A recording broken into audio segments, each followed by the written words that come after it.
Welcome back to Danger Kitchen. நான் உங்க ராதிகா ராமச்சந்திரன் பேசுறேன். இன்னைக்கு நான் இப்ப நவராத்திரி வரப்போகுது. உங்களுக்கு ஒரு ஸ்வீட் சுண்டல், காராமணி சுண்டல் எப்படி பண்றதுன்னு செஞ்சு காட்டுறேன்.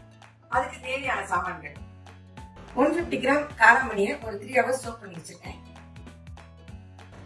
ஒரு 100 கிராம் வெல்லம், ஒரு 3 டேபிள் ஸ்பூன் தேங்காய் துருவல், 2 டீஸ்பூன் நெய், 1/2 டீஸ்பூன் ஏலக்காய் தூள், 1/2 டீஸ்பூன் உப்பு. எப்படி செய்யலாம் செஞ்சு காட்டுறேன், வாங்க பாருங்க. இப்ப காராமணியை வேக வைக்கலாம். காராமணி ஜஸ்ட் முழுகிற அளவு தண்ணி ஊத்திருக்கேன். இது ஒரு 3 விசில் வச்சு எடுத்துக்கலாம். இந்த காராமணி சுண்டலுக்கு ஓவர் நைட் சோக் பண்ணி வைக்கலாம், இல்லைன்னா 3 hours சோக் பண்ணி வைக்கலாம். இது எதுக்குமே டைம் இல்லைன்னா காராமணி ஜஸ்ட் கடாயில போட்டு கரட்டிட்டு ஒரு 78 விசில் நம்ம வச்சோம்னா நல்லா வெந்துடும். கொண்டக்கடலை சுண்டல் மாதிரி ஓவர் நைட் சோக் பண்ணாதான் குக் பண்ண முடியும்னு இல்ல, காராமணி ஈஸியா வெந்துடும். நைட் சோக் பண்ணலைன்னா கூட நம்ம வெளியில குக்கர்ல வச்சு ஒரு 8 விசில் வச்சாலும் போதும், நல்லா வெந்துடும்.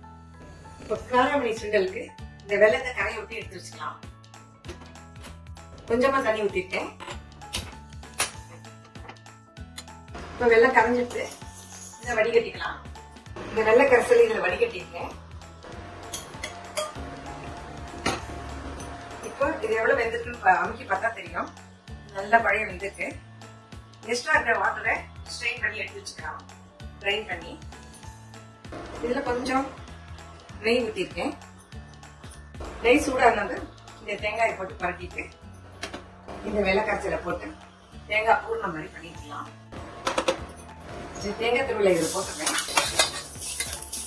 இந்த வெள்ளை கரைசலை அதில் ஊற்றிட்டு பூர்ண கன்சிஸ்டன்சிக்கு பூர்ண மாதிரி இதை கிளறி வச்சுக்கலாம்.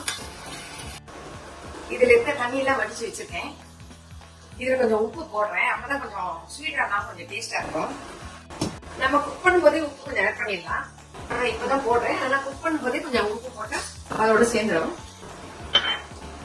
இது கொஞ்சம் பூர்ண கன்சிஸ்டன்சி வந்த உடனே அதை இதை சேர்க்கலாம். இந்த ஏலக்காய் தூள் அந்த தண்ணியா இருக்கிறது இந்த காராமணி சேர்த்தோம்னா கொஞ்சம் கலர்றதுக்கு டைம் ஆகும். அதனால இது கொஞ்சம் கெட்டியான உடனே இதை சேர்த்தோம்னா கொஞ்சம் சீக்கிரமா கலரிடலாம். இப்ப இதுல போடுறேன்.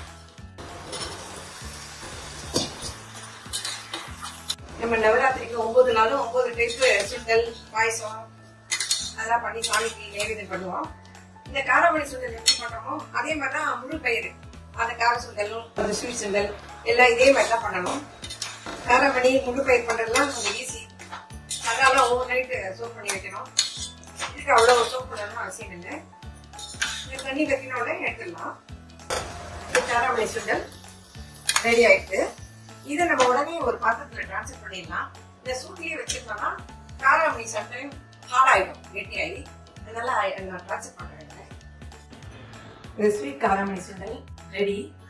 இதை ட்ரை பண்ணி பாருங்க. யூடியூப்ல டான்ஜர் கிச்சன் அதை போய் என்னோட வீடியோஸ்லாம் பார்க்கணும்னா சப்ஸ்கிரைப் பண்ணுங்க, பெல் பட்டன் அமுத்துங்க. ஆட்டோமேட்டிக்கா என்னோட வீடியோஸ் எல்லாம் வரும். தேங்க்யூ. இது என்னோட புக் டேஸ்ட் ஆஃப் டான்ஜர். இது இப்போ அமேசான்ல அவைலபிளா இருக்கு. இதுல 150 ரெசிபிக்கு மேல இருக்கு. இதை வாங்கி ட்ரை பண்ணி பாருங்க, கண்டிப்பா உங்களுக்கு பிடிக்கும். தேங்க்யூ.